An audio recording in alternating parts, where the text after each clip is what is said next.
Shalom teman-teman, welcome to Youth GKY Karawaci. Gimana nih kabarnya teman-teman? Pasti tetap semangat dan sehat kan? Nah, untuk meresponi situasi kita saat ini, kita mengadakan Youth Online Service, di mana teman-teman tetap bisa beribadah walaupun di rumah masing-masing. Tapi kita jangan lupa untuk tetap menghormati kehadiran Tuhan di setiap ibadah kita dengan serius. Dan teman-teman juga selain ibadah Youth, teman-teman dihimbau untuk mengikuti ibadah kebaktian umum dengan keluarga masing-masing. Dan jangan lupa setelah ibadah ini kita akan ada after service meeting di dalam Zoom. See you, selamat beribadah teman-teman.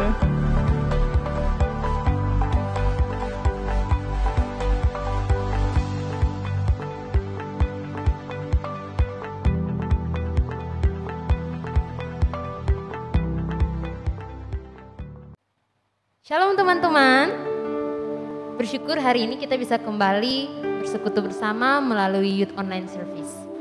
Aku mengajak teman-teman semua saat ini ketika kita akan memulai Youth kita, boleh mengambil sikap hati yang fokus sama Tuhan, bukan cuma sikap hati dan pikiran kita, tapi juga sikap tubuh kita. Aku encourage teman-teman biar kita benar-benar menunjukkan sikap yang hormat sama Tuhan, meskipun kita ibadahnya dari rumah. Mari teman-teman saat ini kita siapkan hati dan pikiran kita mau berdiam diri sejenak untuk datang kepada Tuhan. Kita bersaat teduh.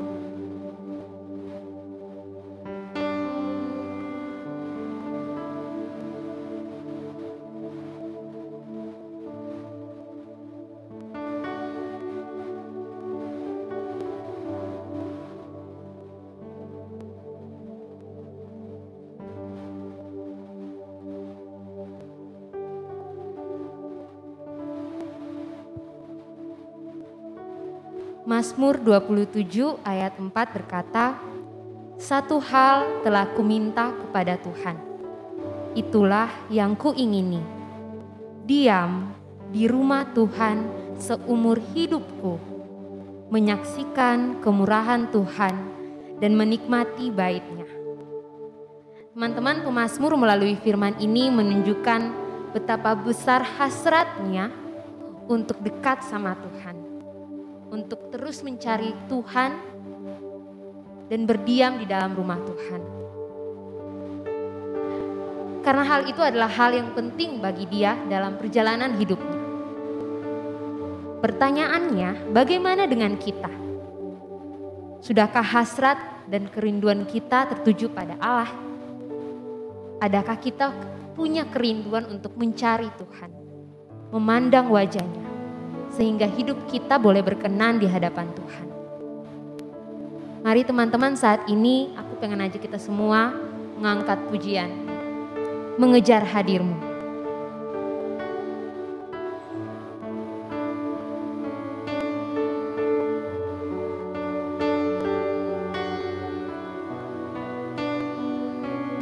Biarlah pujian ini boleh menjadi kerinduan kita bersama-sama.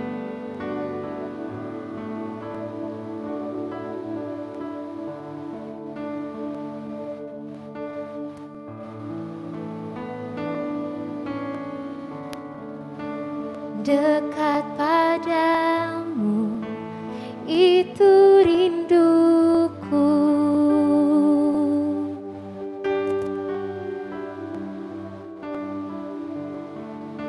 Setiap kataku, kau pun menunggu. Tak kusangka ku temukan satu kasih yang abadi. Kini ku datang dan ku bawa hidupku,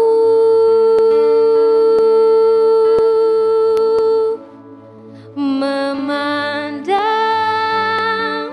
wajah-Mu, mengikuti kebaikan-Mu, mengejar hadir-Mu dalam hidupku, membawa sembah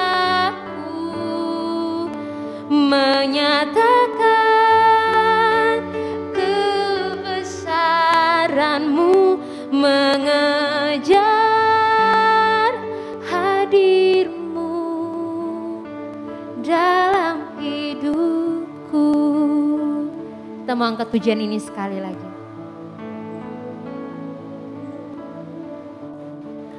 Dekat padamu, itu rinduku.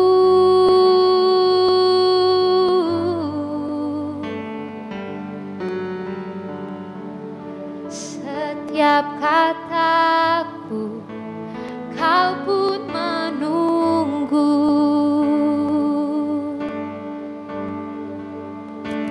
Tak kusangka ku temukan satu kasih yang abadi. Kini ku datang dan ku bawa hidupku,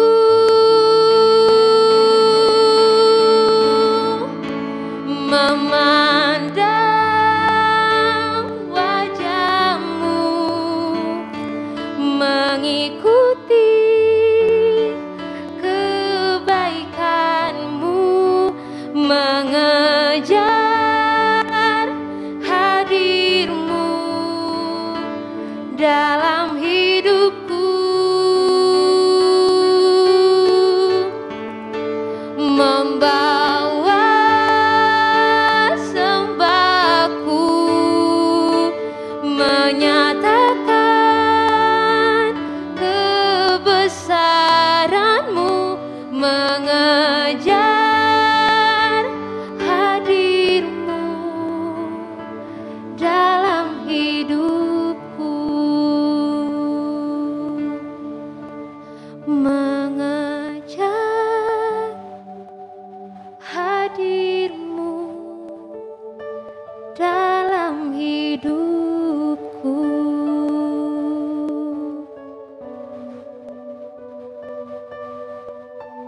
Ini kami Tuhan, anak-anak-Mu yang rindu untuk ada dalam hadirat Tuhan, yang rindu untuk berkenan di hadapan Tuhan. Kami tahu kami tidak sempurna ya Tuhan, oleh karena itu kami butuh Tuhan. Dan biarlah melalui Youth Online Service hari ini, kami boleh terus diingatkan betapa berharganya kami hidup kudus di hadapan Tuhan. Terima kasih Tuhan, berkatilah Youth Online Service kami saat ini dari permulaan, pertengahan hingga pada akhirnya. Kami serahkan hanya di dalam satu nama, Tuhan kami yang hidup, Tuhan Yesus Kristus. Haleluya, amin.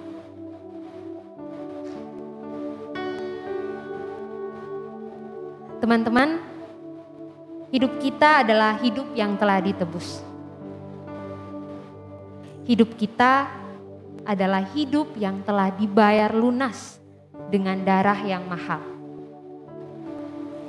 Hidup kita harusnya bukan lagi milik dunia ketika kita mengikut Kristus.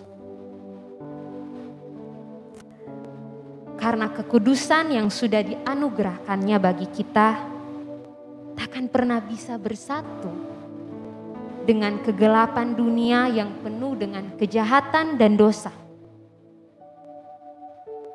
Tapi kita seringkali menodai kekudusan itu dengan pikiran kita, dengan niat kita, dengan kata-kata kita, dengan tingkah laku kita. Hari ini, karena kasih karunia Tuhan, mari kita kembali duduk di bawah kaki salibnya. Mengakui setiap dosa kita di hadapan Tuhan. Aku percaya mungkin di saat kita bergumul dengan dosa kita, mungkin kadang ada suara yang memanggil kita dengan lembut, menggelisahkan hati kita, mengingatkan kita bahwa yang kita lakukan itu salah. Mari teman-teman, jangan keraskan hati kita. Saat ini kita mau datang sama Tuhan, kita mau mengakui segala dosa kita. Untuk memulai dan mengiringi pengakuan dosa kita, kita mau sama-sama angkat pujian Sungguh Lembut Tuhan Yesus Memanggil.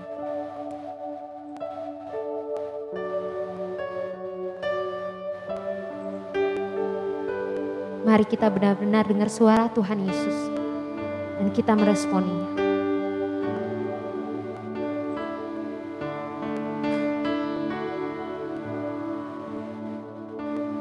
Sungguh lembut Tuhan Yesus memanggil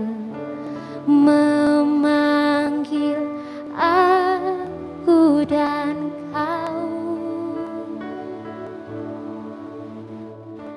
Lihatlah Dia prihatin menunggu aku dan kau. Hai mari datanglah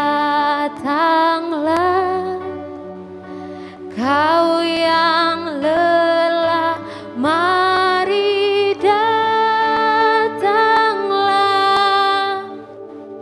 Sungguh lembut Tuhan Yesus memanggil kau yang sesat, marilah.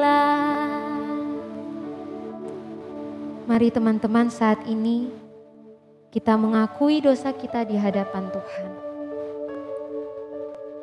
Jangan ada yang kita sembunyikan karena hanya Tuhan yang akan menolong kita.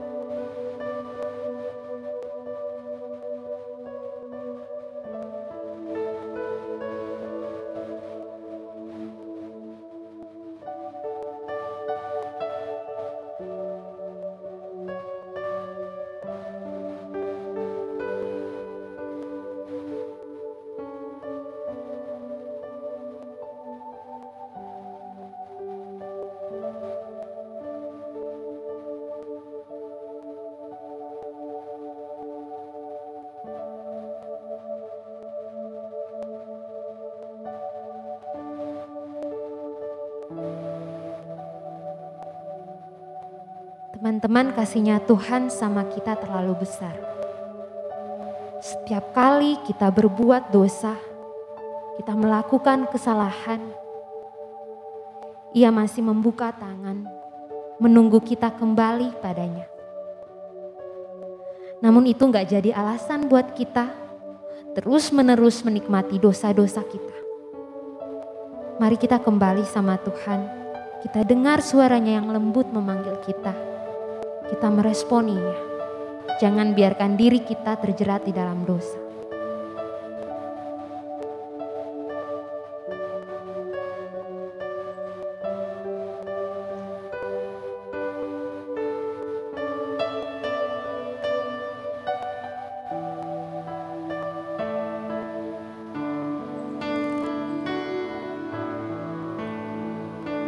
Yesus berjanji memberikan kasih-Nya kepada aku dan kau.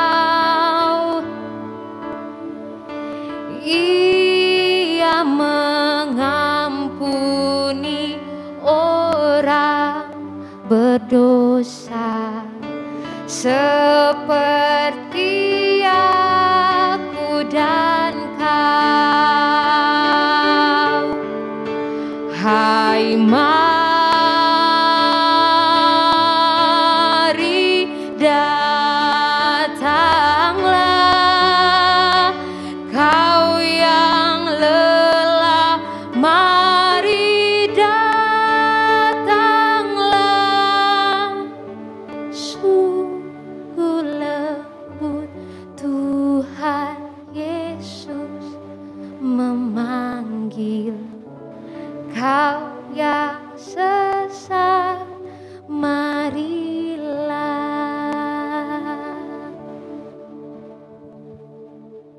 Mari kita bersehati berdoa. Kami datang menghampiri tahta-Mu yang kudus ya Bapa. Ini setiap kami anak-anak-Mu yang berdosa. Namun Kau sangat mengasihi kami. Kau menyelamatkan setiap kami.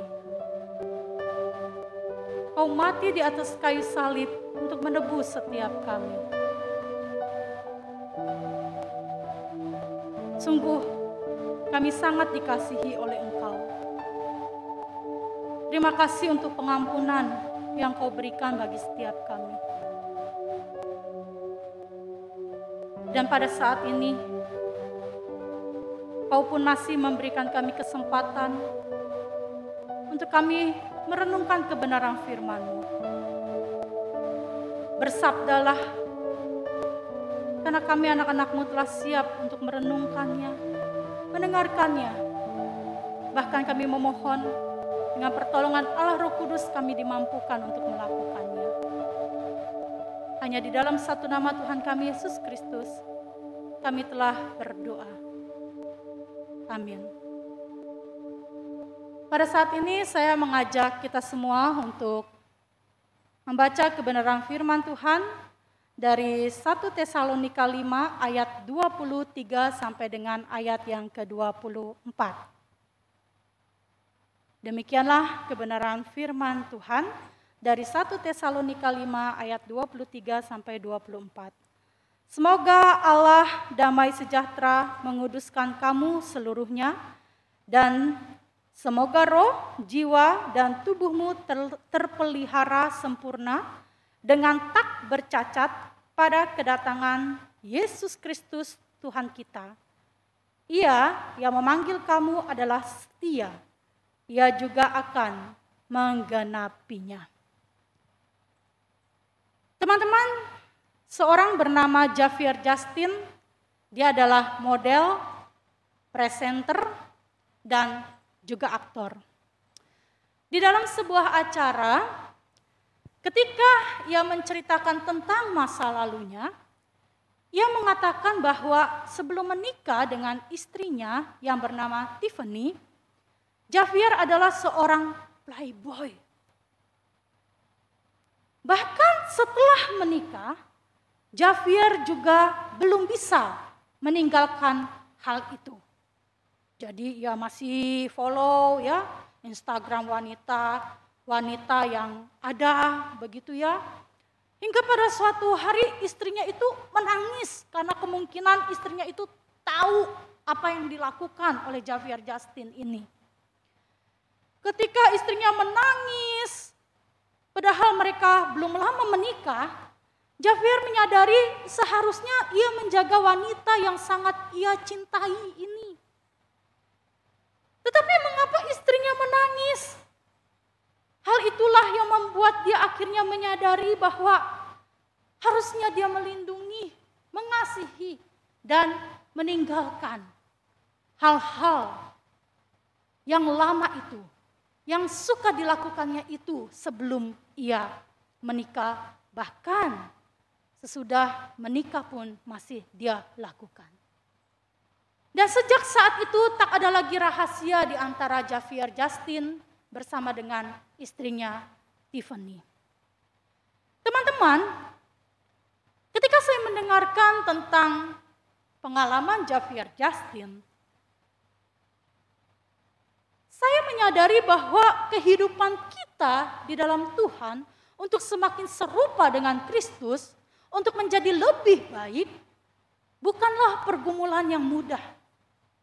Sebab ini merupakan sebuah proses. Ini tidak akan pernah berhenti selama kita hidup di dalam dunia. Ini adalah pemahaman yang harus kita miliki dari proses pengudusan itu. Oleh karena itu di dalam 1 Tesalonika 5 ayat 23 sampai dengan ayatnya yang ke-24, kita diingatkan melalui doa Paulus yang terakhir bagi jemaat di Tesalonika. Paulus sungguh membawa mereka semua ke dalam doa. Dan dia mengharapkan agar Allah ya damai sejahteranya itu menguduskan setiap jemaat yang ada di Tesalonika. Inilah yang merupakan sebuah kerinduan dari Paulus, sehingga di dalam doanya pun dipanjatkan. Karena Paulus merindukan kehidupan jemaat Tesalonika Mereka adalah orang-orang yang bukan hanya hidup percaya kepada Tuhan, tetapi mereka adalah orang-orang yang juga seluruh keberadaannya terpelihara, tetap ada di dalam kekudusan. Dan sampai itu pun di dalam mereka mengarungi kehidupan dan sampai kedatangan Tuhan Yesus. Sebenarnya apa yang dimaksudkan dengan pengudusan? Teman-teman, kalau kita berbicara tentang pengudusan, maka kita akan sama-sama belajar bahwa pengudusan adalah tindakan Allah yang terjadi pada saat kita percaya kepada Yesus Kristus. Jadi betapa kita bersyukur karena anugerah Allah diberikan sehingga kita orang berdosa ini diselamatkan melalui kematiannya di atas kayu salib.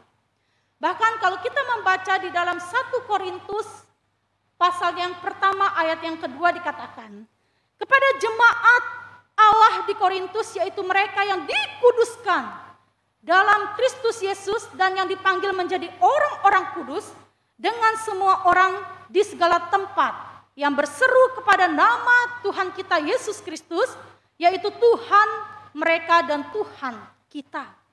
Teman-teman, ketika percaya kepada Yesus Kristus, terjadi suatu perubahan, yaitu kita dikuduskan, kita menjadi kudus.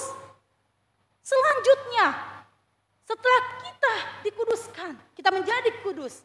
Sebagai orang yang sudah dikuduskan dan menjadi anak Allah, kita harus meresponi dengan hidup yang baru, di mana hidup kita harus memiliki nilai-nilai kebenaran firman Tuhan, sehingga membawa pada perubahan cara hidup. Sebab dosa masih ada dalam hidup orang percaya. Karena itu kita harus mematikan apa yang sebenarnya itu menjadi kesukaan kita, kegemaran kita. Apa yang mendatangkan dosa di dalam diri kita, kita harus menghentikan dengan segala sesuatu yang berhubungan bahkan dengan hidup keduniawian ini. Sampai kapan sebenarnya di dalam proses ini? Sampai kita tidak ada lagi di dalam dunia ini. Jadi teman-teman, bagaimana caranya agar selama mengikut Tuhan, kita dapat hidup dalam pengudusan? Yang pertama saya ingin mengajak teman-teman untuk kita mengingat bahwa kita punya Tuhan yang kudus. Di dalam 1 Petrus 1 ayat 15 sampai dengan ayat yang ke-16 saya akan membacakan bagian ini. Dikatakan demikian. Tetapi hendaklah kamu menjadi kudus di dalam seluruh hidupmu, sama seperti Dia yang kudus yang telah memanggil kamu. Sebab ada tertulis, kuduslah kamu sebab aku kudus. Teman-teman, kuduslah kamu sebab aku kudus. Teman-teman, kita bersyukur kita memiliki Tuhan yang harus kita teladani karena Dia adalah Tuhan yang kudus. Tidak ada kebohongan di dalam Dia. Dia tidak munafik. Tidak ada kepura-puraan. Dia begitu sangat kudus. Dan ketika kita hidup di dalam dunia ini, kita mau meresponi kehidupan yang baru, maka kita harus melihat teladan di dalam kehidupan kita, yaitu Tuhan yang adalah kudus di dalam kehidupan kita. Oleh karena itu kita mau meninggalkan dan kita terus mau diproses untuk kita tidak lagi menjadi orang-orang yang hidup di dalam kepura-puraan, menggunakan topeng mungkin dengan pengertian di satu sisi kita menjadi orang-orang yang terlihat sangat rohani. Tetapi sebenarnya bagaimana kehidupan kita dari hari Senin sampai dengan hari Sabtu? Begitu ya. Mungkin kita menggunakan topeng-topeng kepalsuan itu. Kebohongan, kemunafikan, dosa-dosa yang sangat kita gemari. Kita genggam erat-erat itu. Tetapi ketika di dalam keberadaan kita, kita tahu dosa. Begitu ya, kita dapat memilih itu. Maka kita harus mengingat betapa Tuhan Yesus sudah meneladaninya di dalam kehidupan kita. Kita sangat dikasihinya. Kita sangat berharga di matanya. Maka mari kita mau terus memandang kepada Dia yang merupakan kekuatan untuk kita terus mau diproses di dalam kehidupan yang kudus ini. Yang kedua, kita diingatkan untuk senantiasa melibatkan Allah Roh Kudus. Karena Roh Kudus adalah pribadi yang hidup, yang memiliki pikiran, perasaan, kehendak. Dia pun memiliki sifat kekal. Dia maha tahu, maha hadir, maha kuasa, maha kudus. Di dalam proses pengudusan ini kita harus memahami bahwa Roh Kudus itu berkarya di dalam kehidupan setiap orang percaya. Oleh karena itu orang percaya harus bekerja bersama Roh Kudus demi pertumbuhan kehidupannya. Sehingga dia menjadi orang Kristen yang bertumbuh semakin hari semakin serupa dengan Tuhan. Teman-teman yang terkasih di dalam Tuhan Yesus Kristus, pekerjaan Roh Kudus dalam kehidupan sehari-hari orang percaya sangat berhubungan erat dengan sikap yang mau bekerja sama dari diri kita sendiri sebagai orang percaya. Oleh karena itu sangat dibutuhkan hati yang mau tunduk di bawah penguasaan Roh. Sehingga ketika ada ketundukan, ada kerendahan hati, kita mau diproses, dibentuk dengan kuat kuasanya itu. Percayalah, semakin hari, semakin nyatalah karyanya di dalam kehidupan kita semua. Saya mengenal seorang teman. Dia adalah seorang yang sejak kecil di sekolah, dari SD, SMP, SMU, mamahnya seringkali dipanggil ke sekolah. Teman saya ini memiliki sebuah pergumulan, yaitu dia sulit sekali meninggalkan, di mana sebagai seseorang selalu menunjukkan kehidupannya memberontak. Dalam pengertian, kalau guru ya sedang mengajar atau memberikan tugas dan lain sebagainya, dia senang berontak gitu ya, membantah. Entahlah, ada saja yang dia sampaikan di dalam ketidaksetujuannya, protes-protes dan lain sebagainya. Dengan pergaulan bersama dengan teman juga seperti demikian. Hingga pada suatu ketika mamahnya berkata, "Mama capek," begitu ya. Mama dipanggil ke sekolah menghadap guru, ya. Diingatkan karena ada karakter kamu, kelakuan kamu, ya, yang memberontak terhadap guru, terhadap teman. Tetapi sebagai seorang mama, mamahnya ini sangat menyadari bahwa ada hal yang memang mungkin harus dengan sabar, dengan pertolongan Tuhan itu terus dibawa di dalam doa. Maka mamahnya ini yang adalah seorang pelayan Tuhan, menjadi majelis, pelayanan di komisi wanita, dan papa dari teman saya ini adalah seorang dokter yang sangat sibuk, tetapi juga seorang pelayan Tuhan. Tetapi ada pergumulan di tengah-tengah kehidupan keluarga mereka, yaitu anaknya ini, teman saya ini, ada sifat pemberontak itu. Sehingga pada suatu ketika dia duduk di bangku SMU, ketahuanlah bahwa dia terlibat di dalam narkoba. Maka dia harus direhabilitasi. Ketika direhabilitasi, teman saya ini melarikan diri dan pulang ke rumah. mamahnya hanya mengatakan, kenapa kamu lari dari tempat itu? Bagaimana ini masa depan kamu?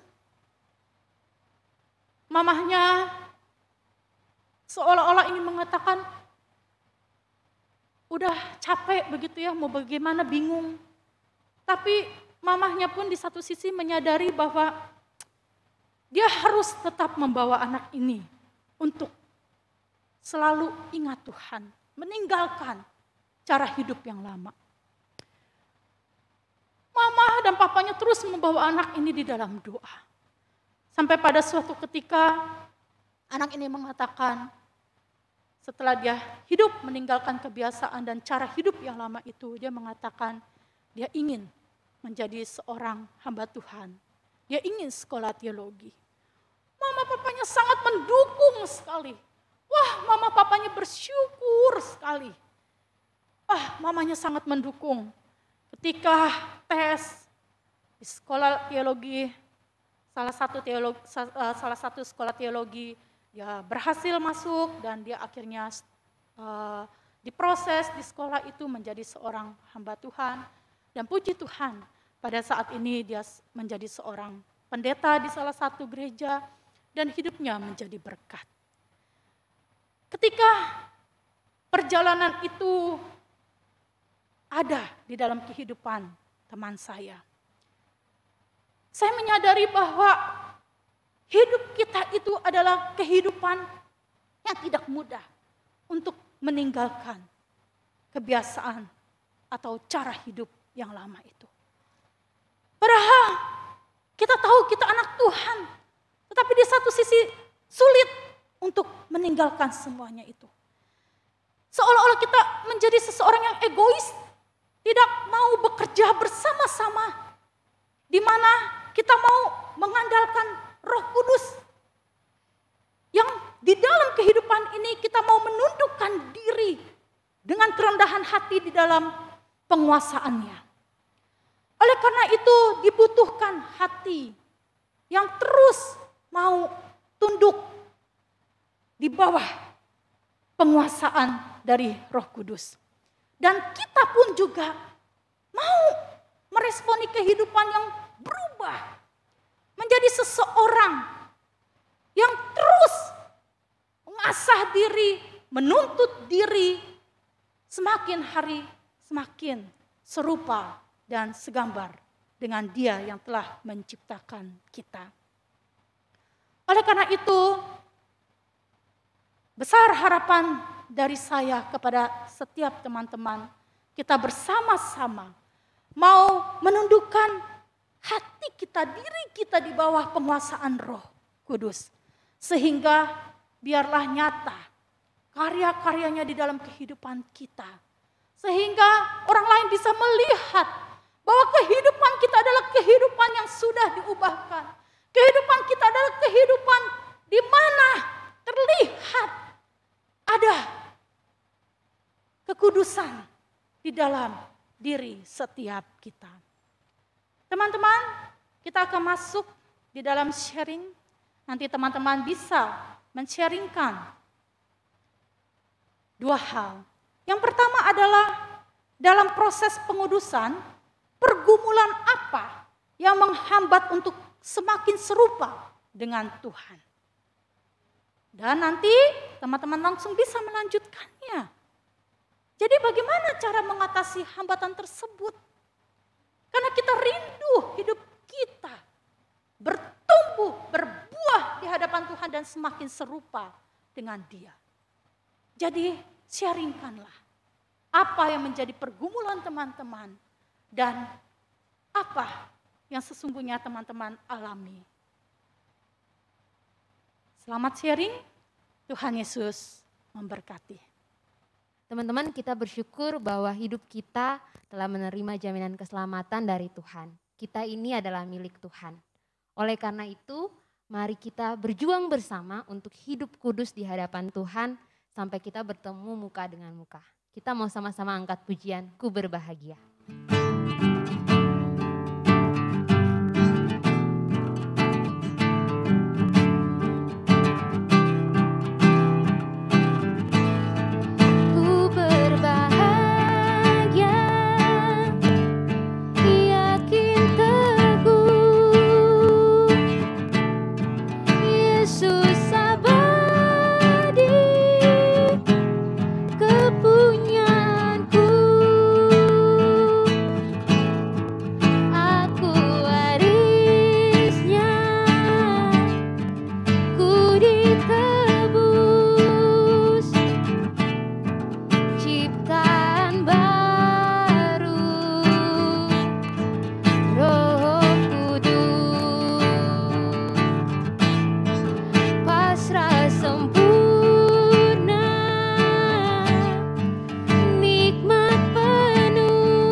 kami bersyukur hari ini kalau kami boleh diingatkan lagi, kami anak Tuhan, kami milik Tuhan.